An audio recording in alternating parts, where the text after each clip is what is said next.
Hello Madurai மக்களே! மதுரை மண்சட்டி சமையல்ல இன்னைக்கு நம்ம சுண்டல் வச்சு பெப்பர் மசாலா எப்படி பண்ணலான்னு பார்க்க போறோம்.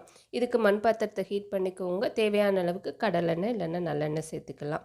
சேர்த்ததுக்கு அப்புறமா 4 பெரிய வெங்காயம் பொடியா கட் பண்ணிட்டு சேர்த்துக்கோங்க. இது கூட 1 வரமிளகாய், 1 பச்சை மிளகாய் சேர்த்துக்கலாம். வெங்காயம் வதங்குறதுக்கு கொஞ்சமா உப்பு சேர்த்துட்டு நல்லா பொன்னிறமா வர வரைக்கும் வதக்கிற போறோம். நம்மளோட வீடியோவுக்கு நிறைய பேர் கன்டினியூஸாக சப்போர்ட் பண்ணிகிட்ருக்கீங்க. இதே போல் தொடர்ந்து சப்போர்ட் பண்ணுங்கள்.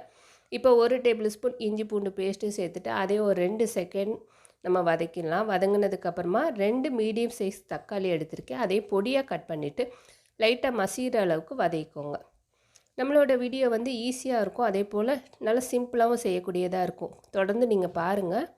இப்போ இது கூட 1/4 டீஸ்பூன் அளவுக்கு மஞ்சத்தூளும் 1 டீஸ்பூன் அளவுக்கு தனி மிளகாத்தூள் சேர்த்துருக்கேன். 1/2 டீஸ்பூன் அளவுக்கு தனியாத்தூள் சேர்த்துக்கோங்க. 1 டீஸ்பூன் அளவுக்கு கரம் மசாலா 3 சேர்த்ததுக்கப்புறமா நல்லா வந்து மிக்ஸ் பண்ணி விட்டுருங்க. நம்ம சேர்த்துருந்த மசாலா ஆயிலில் நல்லா மிக்ஸ் ஆகணும்.